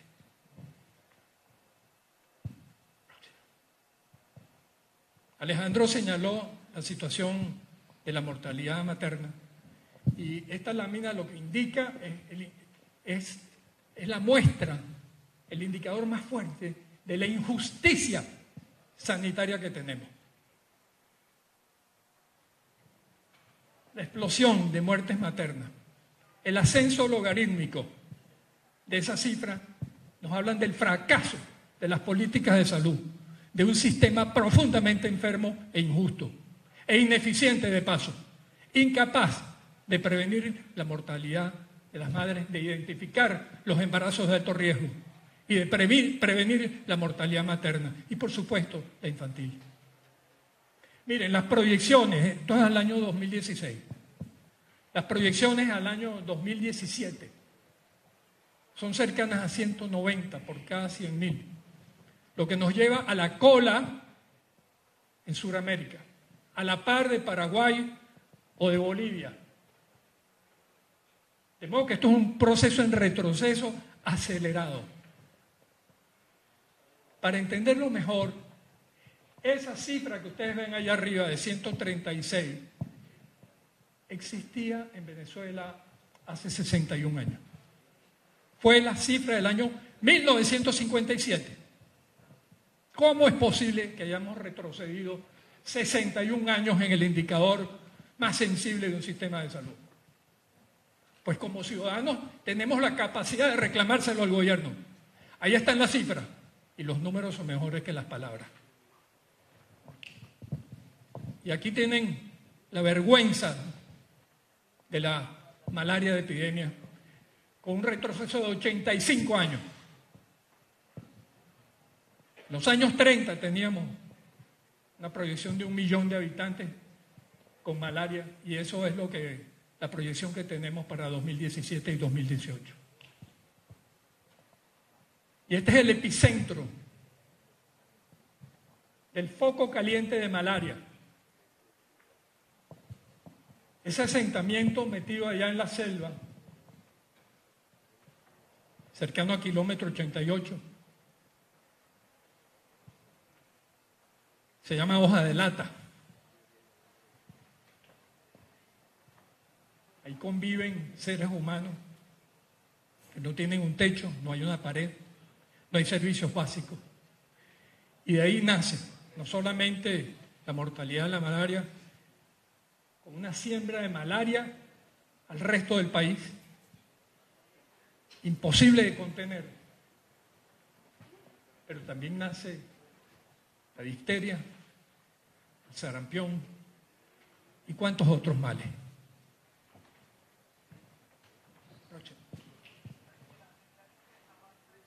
Las cifras ocultadas, la acumulación semana a semana de los casos de difteria, cifras oficiales ocultadas. Que me desmienta la ministra o el ministro de turno y le muestro sus boletines. Próxima. Las láminas que tienen ustedes ahí son pacientes venezolanos, no son pacientes del libro. Pasa la anterior. Ajá. Pacientes venezolanos con difteria. Terrible forma de difteria. Ninguno de las nuevas generaciones, personal de salud, vio una cosa como esta. Próximo. Y fíjense cómo se extendió la epidemia materialmente a todo el territorio nacional. ¿Cómo es posible que no haya, hasta este momento, son 2 años, no haya un solo informe epidemiológico? Pues es una desvergüenza. Los ciudadanos tenemos pleno derecho a reclamarle al gobierno el que no haya cumplido con sus obligaciones. Próxima. Y vean la extensión de la situación de sarampión. Tenemos en este momento más de 14 entidades federales con sarampión. Van a aterrizar al hospital de niños porque no tienen dónde. En esa área, vean el tono morado oscuro donde está el delta. Y si para nosotros es una crisis, el delta es el hogar de los pobres, de los más pobres de Venezuela. Y ahí es donde tienen también el desarrollo de la polio. De modo pues que estamos viendo la patología de la miseria. Estamos viendo la patología asociada a la pobreza extrema, como se identifica en países con escenarios complejos, que la Organización Mundial de la Salud reconoce a Venezuela uno de esos 4 países con escenarios complejos en el caso de la malaria. A la vez que Nigeria, Sudán del Sur o Yemen, que tienen serios conflictos de violencia en esos países, de guerra civil, de miseria y de aparición de epidemias que parece que estaban allá en el tiempo, olvidadas. Y mientras tanto, ¿qué hacemos nosotros? Están los médicos, están las enfermeras, los bioanalistas. Han oído ustedes los testimonios de cada uno de nosotros, los nutricionistas, los psicólogos, las manos atadas. Yo confieso que el esfuerzo que está haciendo esta gente en los hospitales públicos es heroico. Pero tenemos que ir más allá. En resumen, el sistema actual, profundamente injusto, no es capaz de promover la salud, pero tampoco de proveer los servicios. Hay un deterioro muy acentuado del acceso y la cobertura de esos servicios esenciales y básicos. Esta es la visión macro. Si tenemos que presentarle a un organismo internacional un diagnóstico del sistema, tendríamos que utilizar estos términos.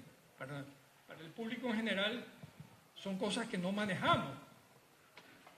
Tenemos deterioro de la infraestructura, del mantenimiento, de la planificación de los recursos humanos, con carencia extrema de los medicamentos e insumos esenciales. Miren, el mercado nacional de fármacos tiene unas demandas de más de 4.500 millones de dólares al año. Se redujo a menos de 50 millones de dólares en compras en el año 2017. Es decir, 99% de reducción de disponibilidad de los medicamentos. En el caso de los insumos, pasó cerca de 850 millones de dólares en 2014 a menos de 15 millones de dólares, 99% de reducción. ¿Con qué atendemos los enfermos? Cuando este es un país que no produce ninguna de estas cosas. Somos los más vulnerables en Sudamérica. No tenemos capacidad de producción. Y cuando se le pide al gobierno los insumos básicos para producir en Venezuela, los niega. Porque tienen el privilegio y el monopolio de los recursos financieros, de las divisas. Y el único que decide las divisas es un señor que se llama Maduro. Porque él mismo lo ha dicho, yo soy el que tomo las decisiones para asignar los recursos. Pues vamos a reclamarle, como ustedes dicen, en que usan los recursos del Estado.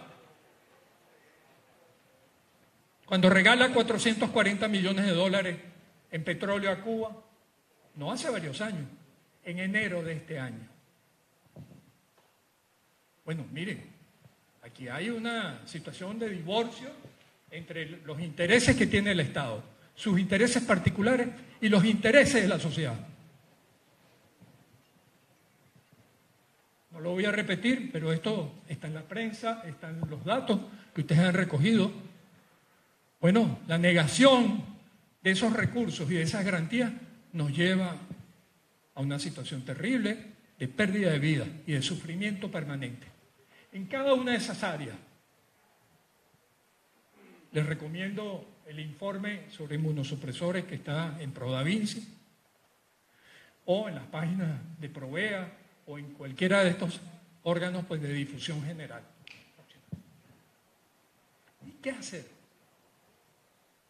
Mire, como ciudadanos podemos hacer muchas cosas, como profesionales también. Lo primero es que tenemos que estar en resistencia crítica. No es una resistencia pasiva y entonces yo me encierro allá en la computadora. No, no, no. Tenemos que pensar cómo nosotros podemos aplicar la resistencia pacífica, crítica y activa, amparada por el artículo 350 de la Constitución.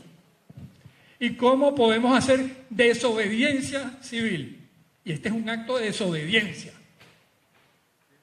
Ojalá pudiéramos hacer esto en cualquier plaza de Caracas o en el centro Simón Bolívar, si nos lo permiten. Tenemos que hacer el reclamo consistente de las garantías para el ejercicio de los derechos ciudadanos. El derecho a la salud. Y voy a detenerme en esto un poco más. El derecho a la salud, que solamente reconocemos cuando lo perdemos. Los testimonios más valiosos, más sensibles, son los de los enfermos que nos han acompañado hoy. La denuncia institucional y pública de las violaciones que se están produciendo. Las necesarias alianzas. Médico por la Salud no puede solo. Los pacientes no pueden solo. Tenemos que estar todos unidos. La universidad no lo puede solo. Así que esa armonía que tiene que venir de la gente también tiene que venir de las autoridades, de cada uno de los organismos, para expresar una voluntad común. ¿Para qué? Para construir herramientas. ¿Qué herramientas? Los psicólogos sociales nos lo van a decir. Esto que se llama resiliencia, que es el camino de la esperanza. Quizás los más viejitos pueden entender más el concepto porque no es sino la fortaleza ante la adversidad. Y los abuelos nos hablaban de la templanza. Mi abuelita hablaba de la templanza porque el abuelo se había muerto muy joven. Estaban acostumbrados a la muerte como fenómeno natural de la vida, como expresión también de la vida. Y esa sociedad tenía una expectativa de vida de 35 años. Estaban más acostumbrados al dolor.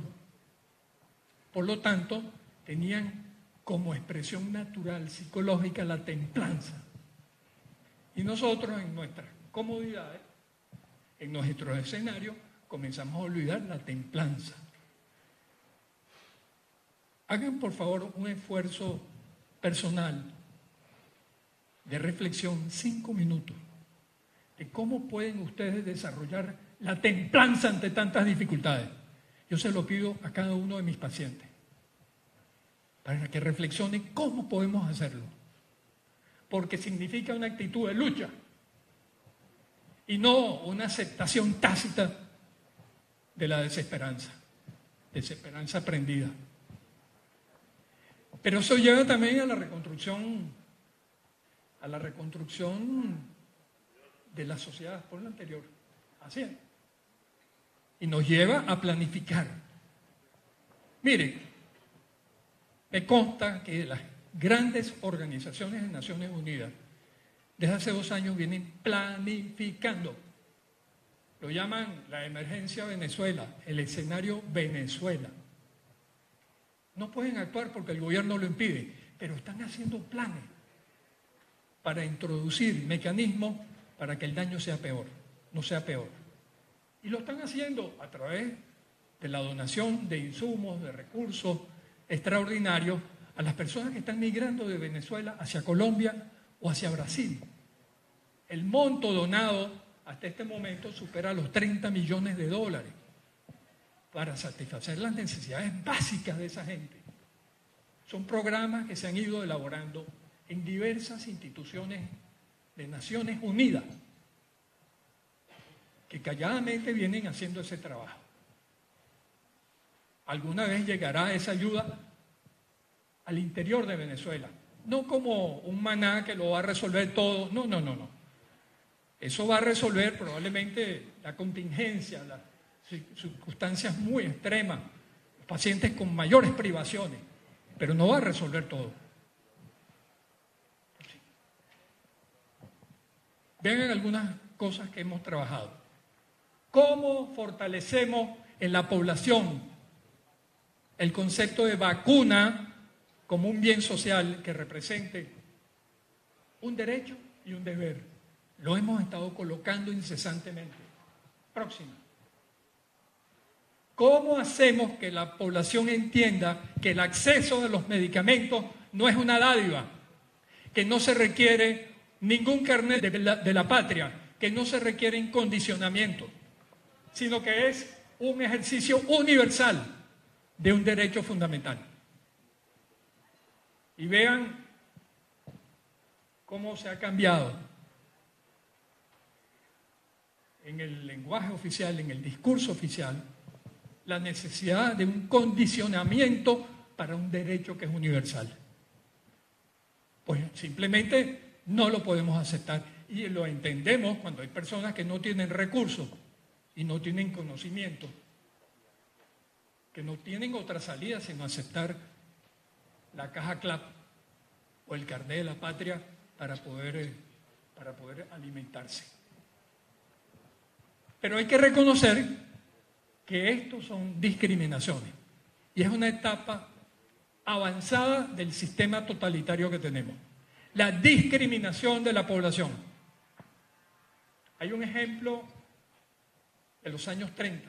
La Unión Soviética entendía que los ucranianos eran unos rebeldes, no aceptaban el dominio de la Unión Soviética y decidieron, José Stalin decidió que el mecanismo era la sumisión por hambre.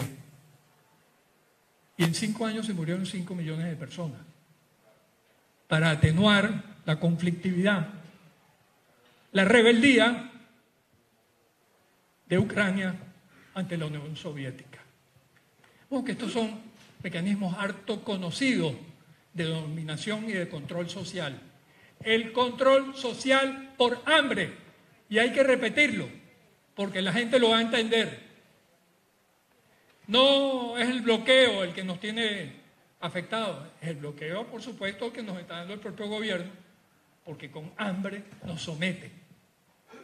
Y esto es hambre de alimento, hambre de medicamentos, hambre de vacunas y hambre de esperanza y dignidad. Y no podemos aceptar la entrega de nuestra dignidad.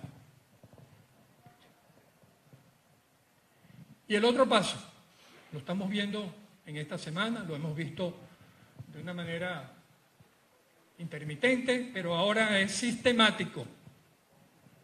En la medida en que el régimen no puede convencer, en la medida en que el régimen se desespera, en la medida en que el régimen no tiene el impacto que antes tenía, acude a la represión, a la tortura y a la delación. Lecciones de la historia.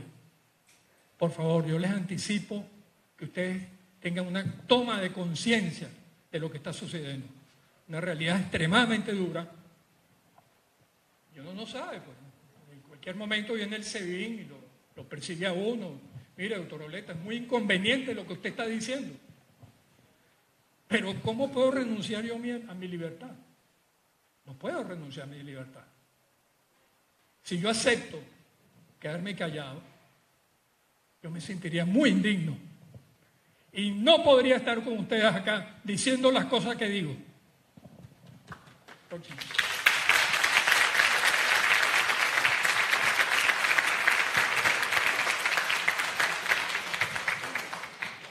¿Tienen ustedes cómo podemos desarrollar los derechos a la salud? Hay un decálogo. Ustedes los pueden buscar en nuestra página web. Yo los invito. Tomen alianzasalud.org. Lo revisan, lo leen. Si hay algo que falla, apórtenlo. Ahí tienen expresiones del derecho a la salud, de ese derecho intangible. Lo hemos revisado en conjunto. Ojalá lo podamos desarrollar en la práctica. Pero comienza por ahí. Los ciudadanos son ciudadanos en la medida que ejercen su ciudadanía, que reconocen sus deberes, pero también sus derechos. Se habla de la ética de la responsabilidad, deberes y derechos.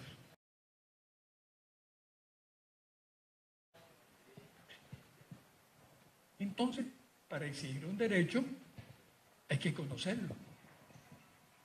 ¿Cómo podemos exigir un derecho si no lo conocemos? Que nos están vulnerando los derechos todos los días. Y nos vamos a quedar callados. Por eso hemos hecho propuestas. No de ahora, de tiempo atrás. Están reunidas en unas líneas maestras. Hay no menos de 20 áreas de políticas públicas que ustedes pueden consultar con el mayor gusto, se las hago llegar. En el área de salud hay unas líneas fundamentales que están trazadas y que recogen estas cosas. La emergencia política compleja que sufre Venezuela debe ser atendida inmediatamente, no puede esperar. La salud no puede esperar. Y es una prioridad del Estado. Y tienen que aplicársele todos los recursos. No puede usted estar pagando deuda o el dinero que colocó en tal parte. No. Lo primero es la salud de las personas, porque es parte de la vida. Todos los recursos nacionales con apoyo de la asistencia y la cooperación internacional. ¿Por qué? Porque el gobierno ha demostrado que es incapaz de resolver el problema. Entonces tiene que aceptar en alguna forma la cooperación internacional. Dado que hay una situación extremadamente compleja y de tal magnitud que el propio Estado no la resuelve, la empeora con su silencio. Y el sector de salud tiene que privilegiar ¿Qué cosa? Acciones coordinadas. ¿De qué? De programas sociales, de auxilio. No pueden ser programas permanentes, tienen que ser programas puntuales. ¿Dirigidas a quién? A los más vulnerables y a aquellos que están en precariedad social, que probablemente somos todos en este momento. Estamos más encima del 80%. Próximo. ¿Qué se requiere para todo esto? Para que no quede como un discurso más. Una sola palabra. Usted está comprometido. Usted tiene que estar comprometido. ¿Con quién? Primero con su salud, con usted mismo, con su dignidad. Tiene que estar comprometido con sus hijos y sus nietos. Tiene que estar comprometido con su familia, con su universidad, con su gremio, con su país. La palabra fundamental es el compromiso y por lo tanto usted tiene que aportar un esfuerzo solidario. La palabra solidaridad parece haberse borrado. Es momento de rescatarla. Pero también ese compromiso expresa que no podemos estar dispuestos a aceptar cosas que son, o tolerar cosas que son indignas, que son degradantes. Entre ellos la calidad de los actos médicos. Hay dilemas durísimos. Nuestro personal está pasando momentos de dilema, de incertidumbre, de insatisfacción extrema y a veces de desesperanza tal que quieren abandonar sus puestos de trabajo. Y hay un compromiso social y moral y ético con nuestra población. Ese sufrimiento se está dando en este momento. Pero este es el momento de las reflexiones y de los momentos duros que hay que tomar decisiones correctas. No podemos aceptar la indignidad de un carné de la patria, pero tampoco podemos aceptar el abandono y la incompetencia oficial sobre las condiciones de asistencia de la población. Y donde vayamos lo vamos a decir. Próximo. De la indignación a la esperanza. Permítame estos 2 minutos para leer estas 2 láminas. Me sentiré muy satisfecho si les llega al corazón.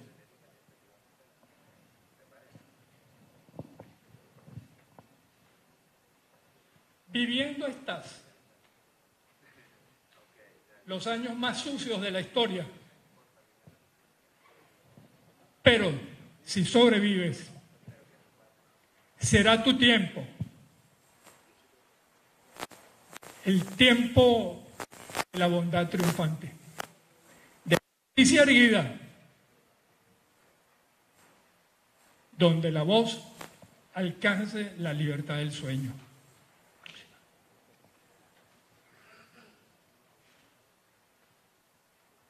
Lo que hay que ser es mejor. Y no decir que ese es bueno ni que ese es malo. Lo que hay que hacer es amar lo libre en el ser humano. Lo que hay que hacer es saber alumbrarse ojos y manos y corazón y cabeza y después ir alumbrando.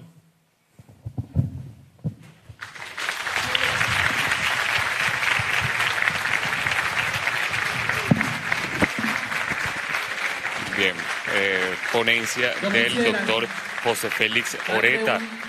Recordemos que el doctor José Félix Oleta fue ministro de Salud durante el año 97 al año 99. Él expuso magistralmente entonces la emergencia sanitaria que atraviesa el país, resaltando algunos puntos de importancia, como por ejemplo la emergencia política que complica todo toda esta situación de la crisis humanitaria que atraviesa Venezuela. También asegura que hay riesgo de propagación de la enfermedad de poliomielitis, ya erradicada hace muchos años en el país y de los cuales ya hay algunos casos confirmados, sobre todo en el estado Delta Amacuro. Es parte entonces, digamos, esta fue la última ponencia de este encuentro entre trabajadores de la salud, en donde se ha llevado a cabo en la Facultad de Farmacia de la Universidad Central de Venezuela. Con esta ponencia entonces culmina este encuentro en donde, si se quiere, se ha expuesto toda la crisis humanitaria y la crisis del sector de la salud que atraviesa Venezuela, con ponencias como también participación de los estudiantes, trabajadores, enfermeros y médicos. Podemos recordar una de las últimas ponencias también por parte de Jesús Mendoza, del Centro de Estudiantes de Odontología de la Facultad de Odontología de la Universidad Central de Venezuela, quien entonces ratificaba el apoyo por parte del sector estudiantil a acudir tanto a las embajadas del país, de diversos países que se encuentran en Caracas, y al Palacio de Miraflores, si se quiere, para exigir al gobierno nacional y al presidente Nicolás Maduro la respuesta inmediata por parte de los entes y los organismos competentes a este déficit de medicamentos e insumos que supera hasta el 88%, según ya lo informaron durante este día, durante este encuentro en la Universidad Central de Venezuela, varios representantes de organizaciones no gubernamentales y fundaciones referidas al sector de la salud. Reportó para BPI TV desde Caracas, Venezuela, Joan Álvarez.